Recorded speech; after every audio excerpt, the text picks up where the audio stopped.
Hello students, welcome to Science Delight. Last class में हमने कहाँ तक किया था ज़रा देखें।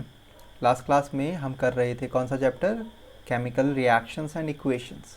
तो केमिकल रिएक्शंस में हमने क्या किया था, केमिकल रिएक्शंस में हम बता रहे थे कि केमिकल रिएक्शंस क्या होती हैं जिसमें रिएक्टेंट आपस में जुड़ते हैं और एक नया प्रोडक्ट का फॉर्मेशन करते हैं, राइट। अब केमिकल रिएक्शंस में कितने टाइप्स के हो सकते हैं, तो हमने कहा बहुत टाइप के केमिकल रिएक्शंस हो सकते हैं दुनिया में। अगर आप देखो तो हर जगह आपको क्या दिखेंगे कि different types of chemical reaction दिखेंगे। बोला सर बताओ, ठीक है, अगर आप बताओगे तभी तो हमें पता लगेगा। तो मैंने आपको कहा था डाइजेशन में, रेस्पिरेशन में, खाना बनाने में, खाना खाने में, फोटोसिंथेसिस में, जंक मतलब करोजन होने में, राइट। हर जगह क्या है, डिफरेंट टाइप्स की केमिकल रिएक्शंस हैं। ठीक है सर, मान लिया। अब कैरेक्टरिस्टिक्स पता कैसे लगेगा केमिकल रिएक्शंस हो रही हैं, ठीक है। तो उसमें मैंने आपको 5 पॉइंट्स याद करवाए थे। चलो पहले उनको मैं एक हल्का सा रिवीजन मार देते हैं, फिर उसमें हम आगे बढ़ेंगे, राइट। ठीक है, तो पॉइंट नंबर पहला, ठीक है, फर्स्ट पॉइंट क्या था भाई।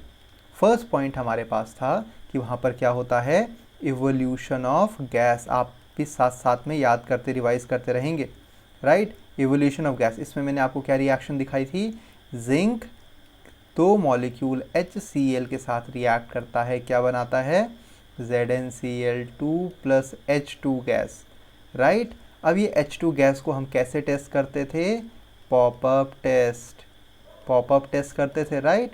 पॉपअप टेस्ट, पॉपअप टेस्ट में क्या होता था, हम क्या करते थे, एक टेस्ट ट्यूब लेते थे, उसमें जिंक डालते थे, ऊपर से HCl डालते थे, इसको कनेक्ट करते थे किससे, एक ट्यूब से, इसको पूरी तरह से सील करते थे इस वाले पार्ट को, और ये टेस्ट ट्यूब में, इस टेस्ट ट्यूब के एक कनेक्ट को कहाँ डाल देते थे, एक सोप सॉल्यूशन में डाल देते थे, ठीक है। तो सोप सॉल्यूशन में क्या बन जाता था, बबल्स बनते थे, डिफरेंट टाइप्स के बबल्स बनते थे। और ये इस बबल में आप क्या लगाते थे, एक माचिस की तीली या फिर लैम्प से उसको जलाते थे, ठीक है। तो जलाते थे तो क्या होता था, एक पॉप तरह का साउंड आता था, करेक्ट। दूसरा क्या था, दूसरा हमने बात की थी एवोल्यूशन ऑफ गैस के बाद, क्या बताया था कि यहाँ पर क्या होता है, change in colour, change in colour. Change in colour में मैंने आपको किसका एग्जांपल दिया था, पीएच पेपर का, पीएच सॉल्यूशन का, राइट। इसके अलावा फिनॉफ्थलीन का, फिनॉफ्थलीन का, PTHALIEN, ठीक है, फिनॉफ्थलीन का। और लास्ट मिथाइल ऑरेंज का दिया था एक, मिथाइल ऑरेंज, राइट। ये सारे इंडिकेटर्स बताए थे। फिर इसी में ही हमने किसका बताया था, PbI2 का फॉर्मेशन करवाया था, जो कि कैसे कलर का होता था, येलो, राइट। तीसरा इसमें हमने क्या करवाया था, change in state, change in state. Change in state में हमने क्या बोला था आपको, चेंज इन स्टेट में बोला था कि जैसे वाटर है वो सॉलिड फॉर्म यानी आइस से किस में कन्वर्ट हो जाता है, वाटर, सॉरी ये सॉलिड फॉर्म से, ओके, H2O लिक्विड में कन्वर्ट हो जाता है, दैट इज़ वाटर, जो सिंपल होता ही है, ठीक है। आइस से वाटर, ये कैसी रिएक्शन है, चेंज इन स्टेट। इसमें हमने एक और एग्जांपल किया था, कौन सा किया था बताओ बच्चों, melting of ice, melting of ice किया था, राइट। ठीक है, नेक्स्ट हमने किया था change in temperature, change in temperature, ठीक है। अगर आपसे कभी पूछा जाए टेम्परेचर क्या होता है, तो आप बोलोगे डिग्री ऑफ हॉटनेस और कूलनेस। बेसिकली एक तरीका होता है कोई भी गर्म चीज़ को या ठंडी चीज़ को मापने का, ठीक है, मेजर करने का, ओके।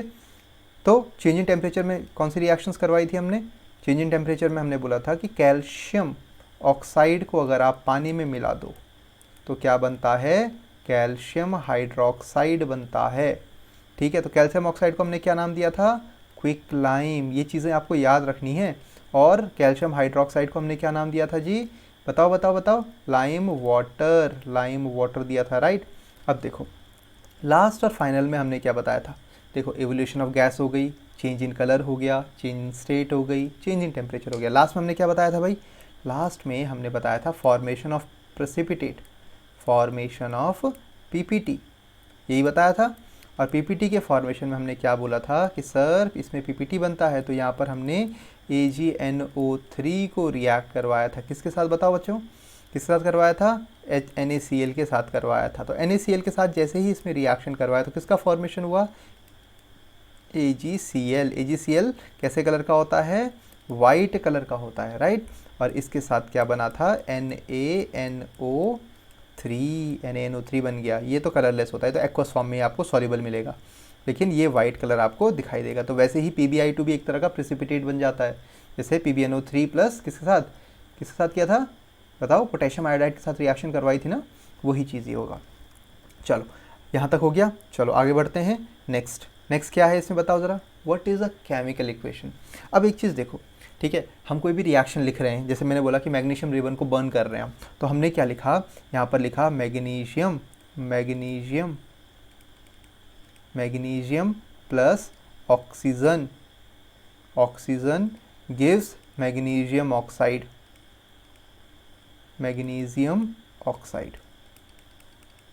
ये भी एक तरह का रिएक्शन लिखी मैंने, लेकिन मेरे को इस रिएक्शन को लिखने में पहली बात टाइम लगा। अगर मान लो मेरी इंग्लिश इतनी अच्छी नहीं है, ठीक है, अगर साइंटिस्ट की बात करें ना, तो साइंटिस्ट भी कोई बहुत बड़े तोप नहीं होते हैं, ठीक है, उनको अपने सब्जेक्ट के बारे में बहुत नॉलेज होती है, नो डाउट, लेकिन उनको ऐसा नहीं है कि जो साइंटिस्ट साइंस में बहुत अच्छा होगा उसकी इंग्लिश भी बहुत अच्छी होगी, नहीं, ठीक है। तो यहाँ पर कभी कभी मैग्नीशियम की स्पेलिंग गलत लिख दी, ठीक है, ऑक्सीजन की स्पेलिंग गलत लिख दी, मान लो, ठीक है। तो ऐसे में जैसे पुराने वाले साइंटिस्ट थे, तो उनको तो इंग्लिश लैंग्वेज भी नहीं आती होगी कुछ साइंटिस्ट को, तो दूसरों को कैसे समझाएंगे। तो यहाँ पर एक सोसाइटी है या एक ऑर्गेनाइजेशन है जिसे हम क्या बोलते हैं, international union of pure and applied chemistry, IUPAC, international union of pure and applied chemistry,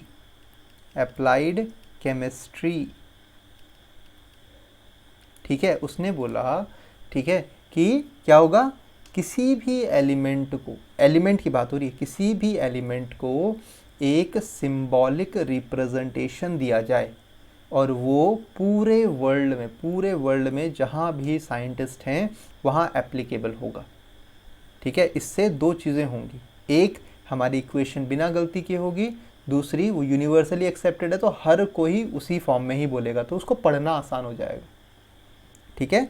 तो ये हो गया आपका मैग्नीशियम प्लस ऑक्सीजन। तो इसको हमने क्या लिखा, आपको पता है, मैग्नीशियम Mg होता है प्लस ऑक्सीजन O2 होता है। अब देखो यहाँ पर O2, मैग्नीशियम एक एलिमेंट है, इतना भी आपको पता होना चाहिए, मेटल है, ऊपर से क्या है, मेटल है, और ऑक्सीजन यहाँ पर एक एलिमेंट नहीं है, ये किस फॉर्म में है, मॉलिक्यूल फॉर्म में है, मॉलिक्यूल है, ठीक है। और ये क्या है, एक तरह का ऑक्सीजन क्या है, एक नॉन मेटल होता है। समझ में आई बात नहीं। अब देखो मैग्नीशियम ऑक्साइड को हम क्या लिखते हैं, MgO। ये भी कैसे लिखा अभी बताता हूँ मैं आपको, ठीक है। बहुत सारे बच्चों को इसमें भी कन्फ्यूजन होती है कि सर ये फार्मूला NgO क्यों हुआ, कुछ और फार्मूला MgO2 क्यों नहीं हुआ, ठीक है। तो अभी हम बात करते हैं केमिकल इक्वेशन बनाने में, ठीक है। तो ये रिएक्शन हो गई। तो यहाँ पर इसमें आप ये लिखेंगे इनकी स्टेट, ये सॉलिड है, ऑक्सीजन क्या है, गैस है, और MgO क्या है, यहाँ पर सॉलिड होता है, राख है ना MgO, मैग्नीशियम ऑक्साइड, या मैग्नीशियम ऑक्साइड कैसी होगी, सॉलिड फॉर्म में आ जाएगी। तो यहाँ पर ये जो फॉर्म है इसको मैं बोलता हूँ केमिकल इक्वेशन बना दी सर आपने, बात समझ में आई बच्चों, ठीक है। तो केमिकल इक्वेशन क्या है, symbolic representation of a chemical reaction. किसी भी केमिकल रिएक्शन की प्रोसेस को सिंबॉलिकली लिखने को ही केमिकल इक्वेशन बोलते हैं। क्लियर है। चलो देखो ज़रा यहाँ पर केमिकल इक्वेशन क्या चीज़ है, it is a symbolic representation, आपको दिख रहा है, देखो, it is a symbolic representation of chemical reaction in the form of symbols of element, molecule या chemical formula of reactant and product taking part in a reaction. उसे हम क्या बोलते हैं, केमिकल इक्वेशन बोलते हैं। आई होप क्लियर है। जैसे यहाँ पर देखो magnesium plus oxygen gas, magnesium, okay, यहाँ पर गड़बड़ है थोड़ा सा, यहाँ पर ये हाइड्रोक्साइड नहीं मैग्नीशियम ऑक्साइड होगा, ओके। जैसे यहाँ पर क्या है, मैग्नीशियम सॉलिड, ऑक्सीजन कैसी है, गैस है, और मैग्नीशियम ऑक्साइड कैसा है, सॉलिड है, राइट। अब देखो आगे क्या है, रिएक्टेंट एंड प्रोडक्ट, ठीक है, दो टर्म्स हमने पढ़ी हुई हैं, रिएक्टेंट और प्रोडक्ट। रिएक्टेंट क्या होता है, जैसे मैंने आपको कहा था कि यहाँ पर मैग्नीशियम है, यहाँ ऑक्सीजन है और यहाँ पर MgO बन रहा है। ठीक है, तो ये दोनों जो हैं, जो रिएक्टिंग स्पीशीज़ हैं, जो रिएक्ट कर रही हैं, ये क्या होंगी, रिएक्टेंट कहलाएंगी, रिएक्टेंट कहलाएंगी। और जिसका फॉर्मेशन हो रहा है केमिकल रिएक्शन के बाद, ठीक है, उसे हम क्या बोलेंगे, प्रोडक्ट। ठीक है, इसको आप ऐसे भी समझ सकते हो। ठीक है, मान लो आपने एग्ज़ाम के लिए कुछ नहीं पढ़ा, ठीक है, तो आपके पास आपका रिएक्टेंट क्या है, 0, कुछ भी नहीं है। ठीक है, तो प्रोडक्ट क्या आएगा, फेल, 0। ठीक है, तो यहाँ पर आप ये भी देखेंगे कि रिएक्टेंट मतलब पढ़ने के लिए भी आपको और पढ़ाई को, आपके और बुक्स को आपस में रिएक्शन करना ही पड़ेगा। ठीक है, तभी रिजल्ट में अच्छे मार्क्स प्रोडक्ट मिलेंगे, अदरवाइज कुछ नहीं। समझ में आई बात। तो रिएक्टेंट और प्रोडक्ट को आप ऐसे भी समझ सकते हो जी। ओके, चलो, एलिमेंट्स और compound which are present at the start of a chemical reaction which take part in a chemical reaction, उसे हमने क्या बोला, रिएक्टेंट। एलिमेंट और कंपाउंड जो कि रिएक्शन में पार्टिसिपेट कर रहे हैं और स्टार्टिंग में ही प्रेजेंट हैं, उसे हमने क्या बोला, रिएक्टेंट बोल दिया। नेक्स्ट, द एलिमेंट और कंपाउंड, एलिमेंट्स और compound which are obtained after chemical reaction, उसे हमने क्या बोला कि वो क्या है, प्रोडक्ट है। ठीक है, यहाँ तक क्लियर हुआ ना। जो रिएक्ट कर रहे हैं रिएक्टेंट, जो बन के आ रहा है प्रोडक्ट। ओके, चल, इसको याद नहीं करना है, इसको सिर्फ यहाँ समझ लेना है। ठीक है, इंग्लिश तो आपकी अच्छी है, ठीक है, तो आप लोग अपने हिसाब से इंग्लिश हिंदी जैसा मर्जी हो उसको समझो, लिख तो आप दोगे। ठीक है, अगर आपको समझ में आता है तो लिखने में कोई प्रॉब्लम नहीं होती है। ठीक है, चलो, magnesium plus oxygen give magnesium oxide. Okay, अब यहाँ पर भी कुछ इश्यूज होते हैं कि सर कैसे पता लगेगा, इतने सारे फॉर्मूले कैसे हमें याद रहेंगे, हम नादान से बालक हैं। ठीक है, हम इतने छोटे छोटे कंधों पे इतना बड़ा बोझ कैसे डालोगे आप, इतनी रिएक्शंस का। ठीक है, मैं बोलता हूँ बच्चा लोग, कोई टेंशन नहीं लेना है। ठीक है, आपको ईजिली सब कुछ समझ में आएगा। देखो कैसे, ठीक है, हर एक एलिमेंट और कंपाउंड में आपको, देखो ऑब्वियसली एलिमेंट्स तो आपको याद करने ही पड़ेंगे, है ना, कुछ कुछ एलिमेंट्स, क्योंकि जब तक आप एलिमेंट्स नहीं समझ में आएगा, क्योंकि एलिमेंट्स को याद करना ही है। ठीक है, तो एलिमेंट्स याद होंगे तब आपके पास आयंस भी याद हो जाएंगे। तो हमें फॉर्मूले कहाँ से मिलते हैं, ठीक है, तो ये आपके पास क्या है, हमारा पीरियोडिक टेबल। ठीक है, पीरियोडिक टेबल में मैंने आपको वैसे भी कहा था कि जो 9th वाले बच्चे हैं वो कहाँ तक याद करेंगे, वो 20 तक याद करेंगे। ठीक है, और जो 10th वाले हैं उनको कहाँ तक करना है, यहाँ तक बच्चों। ठीक है, ये जिंक एलिमेंट तक करना है, 30 तक याद करना है। मैं आपके सामने ही लिख लेता हूँ। ठीक है, यहाँ पर सबसे पहला एलिमेंट यहाँ पर मैं लिखता हूँ Z, यानी एटॉमिक नंबर। हमेशा Z से ही डिनोट किया जाता है किसको, एटॉमिक नंबर को, एटॉमिक नंबर को। और यहाँ पर हम बात करते हैं क्या है, यहाँ पर एलिमेंट का नाम लिखेंगे, यहाँ पर एलिमेंट का नाम लिखेंगे और यहाँ पर हम उसका क्या लिखेंगे, एटॉमिक मास, एटॉमिक मास। ठीक है, तो यहाँ पर एटॉमिक नंबर 1 कौन सा एलिमेंट आता है भाई, हाइड्रोजन, हाइड्रोजन आएगा। और उसका एटॉमिक मास कितना होता है भाई बताओ, 1 ही होता है। सेकंड कौन सा है, सेकंड है हीलियम, हीलियम का कितना होता है, 2 हो गया एटॉमिक नंबर, इसका 4 हो गया। तीसरा लिथियम, लिथियम का कितना होता है भाई, 7, लगभग डबल के आसपास आप मान के चल सकते हैं। ठीक है, कुछ कुछ को आपको याद रखना पड़ेगा। चौथा कौन सा होता है, बेरिलियम। ठीक है, बेरिलियम, और ये कैसा होता है, यहाँ पर इसका 8। देखो इसमें हाइड्रोजन H, हीलियम क्या होता है He, लिथियम क्या होता है आपके पास Li, बेरिलियम क्या होता है Be। ठीक है, 5 में क्या होगा बेरिलियम के बाद, बोरॉन, बोरॉन का कितना होगा, इसका होता है 10।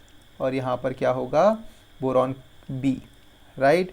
नेक्स्ट 6 कौन सा होता है भाई, कार्बन, यहाँ पर बोरॉन, कार्बन। ठीक है, बोरॉन का 11 होता है बच्चों। ठीक है, कार्बन के 12। ठीक है, और यहाँ पर C। फिर उसके बाद 7वां कौन सा रहेगा, बोलो बोलो बोलो, कार्बन के बाद क्या होता है, बोलो, नाइट्रोजन। नाइट्रोजन की क्या खास बात होती है, ये 79% होता है हमारे एटमॉस्फेयर में।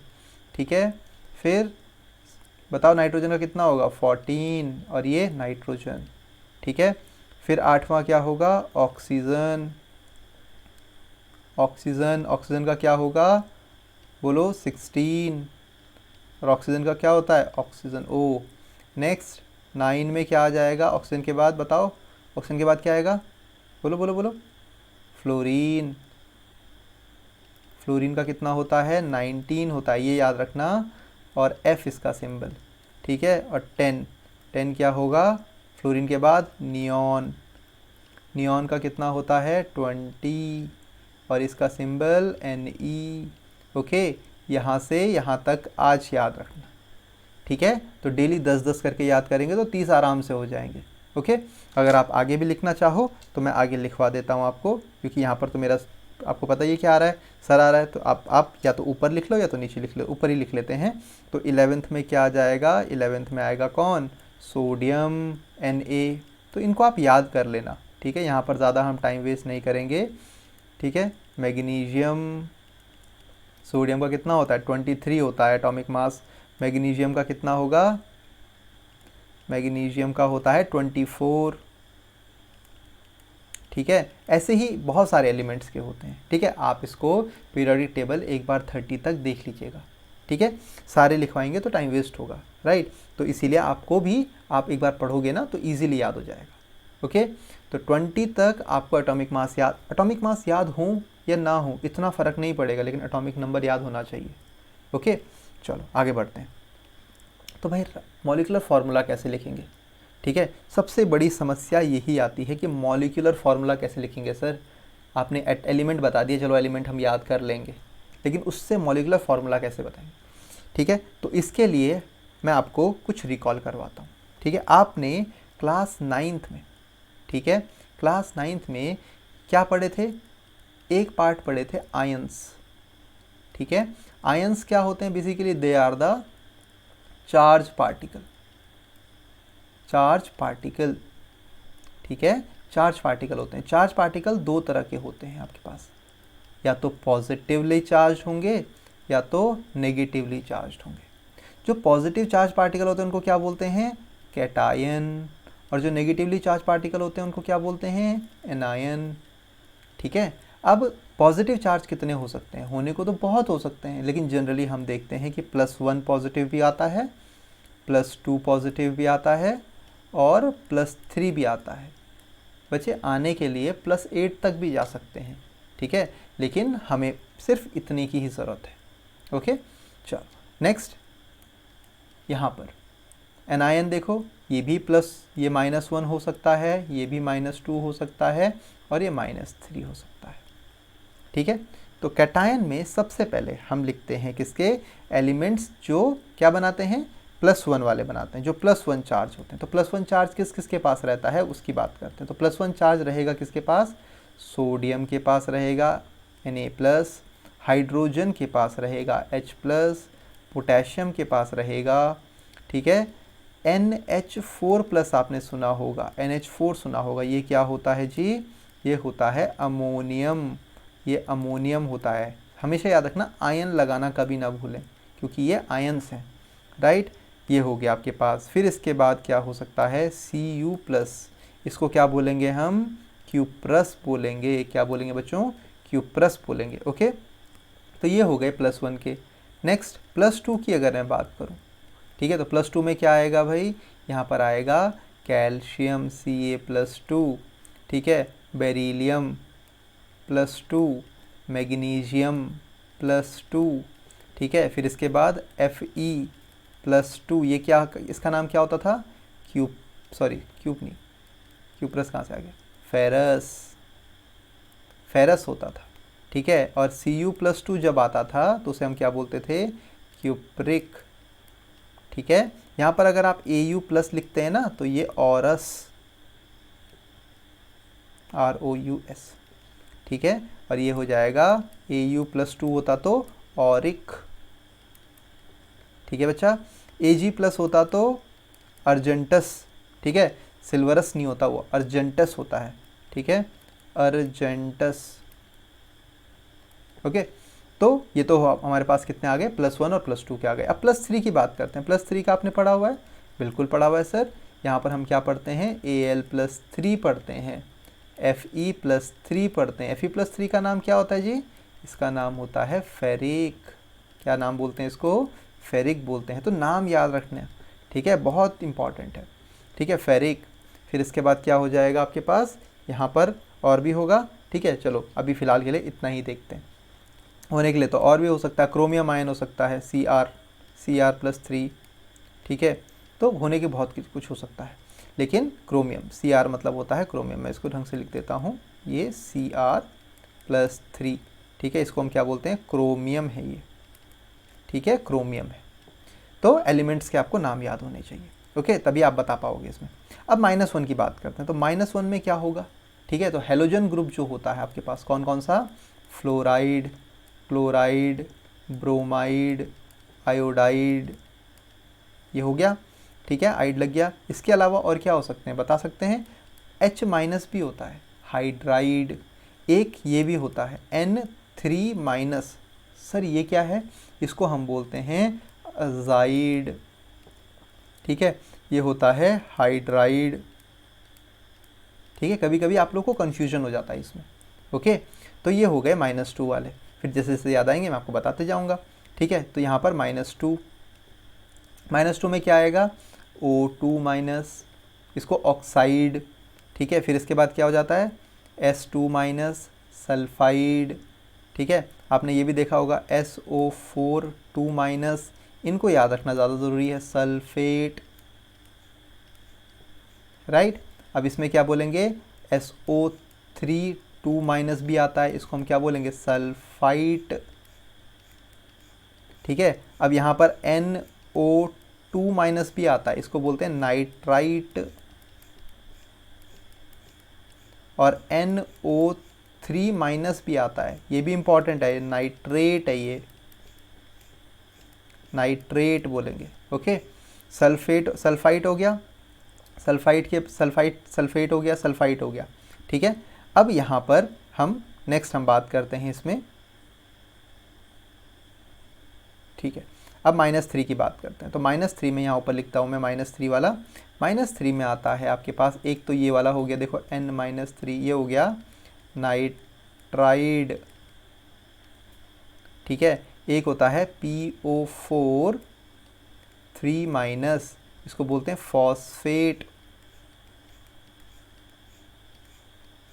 बात समझ में आई आपको, ठीक है। तो ये कुछ टर्म्स हैं, कुछ आपको याद रखना है, ठीक है। ये जो S2- है ना, ये सल्फाइड है, सल्फाइड, ओके, ये सल्फाइड है, ये भी याद रखना आप, ठीक है। Sulphide, sulphate, sulphite, nitride, phosphate, nitrate, nitrite, azide, ठीक है। तो इनमें कन्फ्यूजन ज़्यादा होता है, ठीक है। ये N3 मतलब नाइट्रोजन के 3 एटम आपस में जुड़े हुए हैं, तो ये मॉलिक्यूल जैसा है, आयन है, ठीक है, ये आयन है। ये सारे के सारे क्या है, कैटायन और एनायन है। आपने कहा कि सर ठीक है, इतना मेरी बात समझ में आ गई, लेकिन सर एक बात बताओ, ठीक है, इनसे हम फॉर्मूला कैसे बनाएंगे। प्रॉब्लम तो वो है कि फॉर्मूला कैसे बनेगा सर, ठीक है। तो फॉर्मूला बनाने का नया तरीका आप देखें, ठीक है। इसमें फॉर्मूला बनाने के लिए मैं एक काम करता हूँ, ये वाला पोर्शन यहाँ से थोड़ा सा रब कर देता हूँ, नहीं रब नहीं करता हूँ, ठीक है, रब करने में दिक्कत हो जाएगी। तो एक काम करते हैं, रुक जाओ, ठीक है। मैं यहाँ पर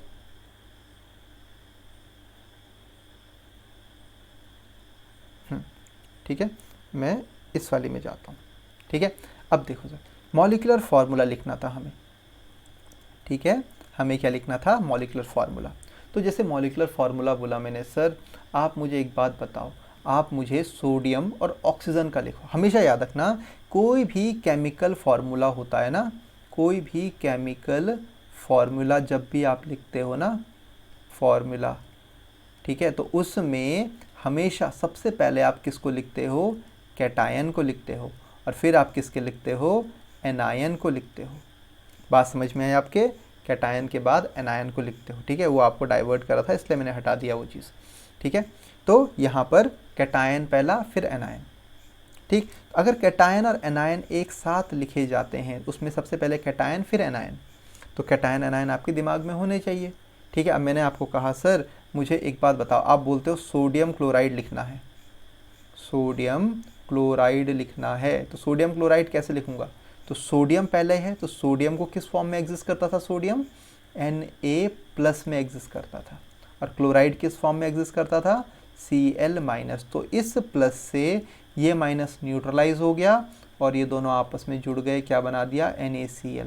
बोला सर ये तो आसान था, कोई भी बता सकता है, ठीक है, लेकिन एक तरीका होता है करने का, इसी वजह से NaCl कैसे लिखा जाता है, ठीक है। आपको पता है ना, पॉजिटिव और नेगेटिव आपस में अट्रैक्ट करते हैं, तो ये आपस में अट्रैक्शन ही शो हुआ है, इसी वजह से कैटायन एनायन आपस में जुड़ते हैं। बात समझ में आई? चलो दूसरा एग्जाम्पल लिखते हैं यहाँ पर, ठीक है, कोई और एग्जाम्पल, जैसे मैंने बोला सर हम लिखते हैं इस समय सोडियम ऐसे लिखते हैं सोडियम एजाइड, तो फॉर्मूला याद होगा तभी आप लिख पाएंगे एजाइड का। तो सोडियम का तो आपको पता है क्या होता है? Na+ होता है। एजाइड का क्या होगा? एजाइड का होता था क्या? N3-, तो प्लस माइनस कितना हो गया? Na आपस में जुड़े NaN3। बोला सर ठीक है, कोई इशू नहीं, ये भी हो जाएगा, कोई दिक्कत। फिर मैंने बोला सर आप एक काम करो, सोडियम ऑक्साइड या पोटेशियम लिख लेते हैं, सोडियम बहुत हो गया, पोटेशियम ऑक्साइड, आप बताओ। आपने बोला सर पोटेशियम का तो भाई K+ होता है, अब ऑक्साइड का क्या होगा? O2-। अब तक तो ठीक था, लेकिन अब आपको पता है ना, यहाँ पर पोटेशियम का एक आयन है और ऑक्सीजन के कितने हैं? -2 है, तो यहाँ पर मेरे को कितने पोटेशियम चाहिए होंगे? 2। तो आप इसको ऐसे समझो कि आप इसमें क्रॉस मल्टीप्लाई कर देते हैं, ठीक है। यहाँ पर +1 था तो +1 को ऑक्सीजन से मल्टीप्लाई कर दिया, -2 को पोटेशियम से मल्टीप्लाई कर दिया, तो क्या बन जाएगा आपके पास? K2O। ये पोटेशियम ऑक्साइड होता है। बात समझ में आई? क्रॉस मल्टीप्लाई कर देंगे, ठीक है। नेक्स्ट अगर मैं बोलता हूँ सर एल्यूमिनियम ऑक्साइड बोलें तो, एल्यूमिनियम ऑक्साइड बोलें तो मैं बोलूँगा बच्चा एल्यूमिनियम का कितना होता है? Al+3 होता है। ऑक्साइड का क्या होता है? O2- होता है। पर ये याद रहना पड़ेगा कि ऑक्साइड का फॉर्मूला क्या होता है, ठीक है, तभी बना पाओगे आप। तो यहाँ पर क्रॉस मल्टीप्लाई कर देंगे हम, राइट, तो क्या बन जाएगा? Al2O3। देखो फॉर्मूला एल्यूमिनियम ऑक्साइड का होता है, ठीक है। नेक्स्ट और देखें सर, ठीक है मान लिया।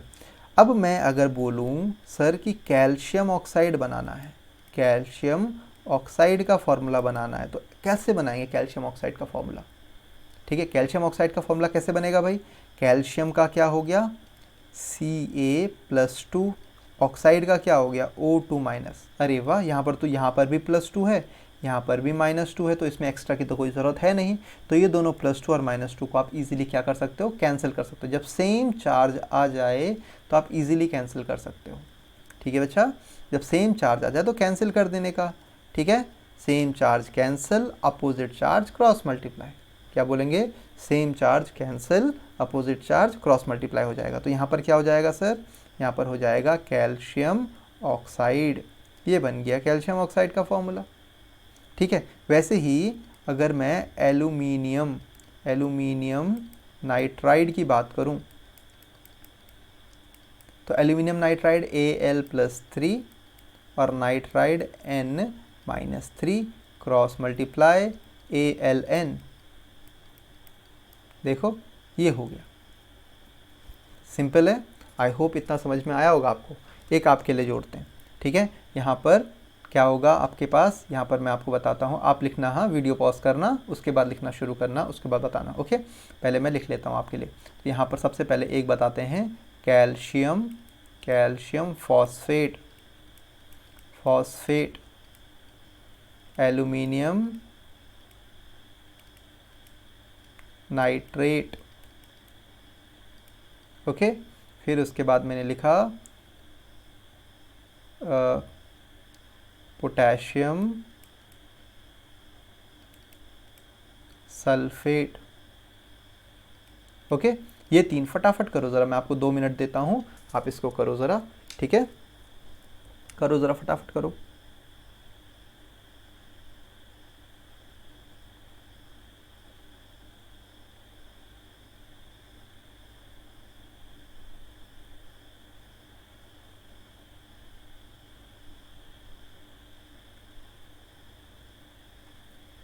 हो गया। चलो देखो फर्स्ट देखो, ठीक है। फर्स्ट यहाँ पर हम बात करते हैं किसकी, फर्स्ट है कैल्शियम फॉस्फेट। तो कैल्शियम का क्या था, Ca+2 था। फॉस्फेट का क्या था, PO4 2- था। 2- था नहीं, 3- था। तो अब क्या हो जाएगा, क्रॉस मल्टीप्लाई, डिफरेंट है तो क्रॉस मल्टीप्लाई। कैल्शियम और फॉस्फेट में क्या आ जाएगा, PO4 ब्रैकेट आ जाएगा। क्यों, क्योंकि ये जो +2 है वो सबसे मल्टीप्लाई हुआ ना, इस वजह से। तो यहाँ पर होल ट्वाइस, और कैल्शियम के नीचे आ जाएगा 3, तो Ca3PO4 का whole twice. Next aluminium nitrate. तो एल्यूमिनियम का क्या था, एल्यूमिनियम का था +3, एल्यूमिनियम का +3, और नाइट्रेट का NO3-। तो ये 3 इधर मल्टीप्लाई होगा तो क्या बन जाएगा, ये -1 इधर होगा तो एल्यूमिनियम तो उतना ही रहेगा, एल्यूमिनियम, और यहाँ पर NO3 का होल थ्राइस हो जाएगा। बोलो समझ में आई बात। लास्ट और फाइनल देखो, नेक्स्ट पोटेशियम। पोटेशियम का क्या होता था, K+, और सल्फेट का क्या होता था बच्चा, SO4 2-। तो यहाँ पर क्या हो जाएगा, K+ इधर जाएगा, सल्फेट इधर जाएगा, तो क्या बन जाएगा, K2SO4। देखो बन गया, सिंपल है ना। ठीक है, तो फॉर्मूला ऐसे लिखे जाते हैं। ठीक है, होप सो आपको इतना समझ में आया होगा। ठीक है, आज जितना भी करवाया है इसमें थोड़ा बहुत 9th का भी है। ठीक है, आपको याद रखना है हर चीज़, जो भी मैं आपको पढ़ाता हूँ आपको रिवाइज़ करना है, साथ साथ में शॉर्ट नोट से बनाओ। बहुत इंपॉर्टेंट है शॉर्ट नोट बनाना, रनिंग हैंड से बनाओगे ना आपको चीज़ें समझ में आएंगी। इसके बाद NCERT पढ़ो।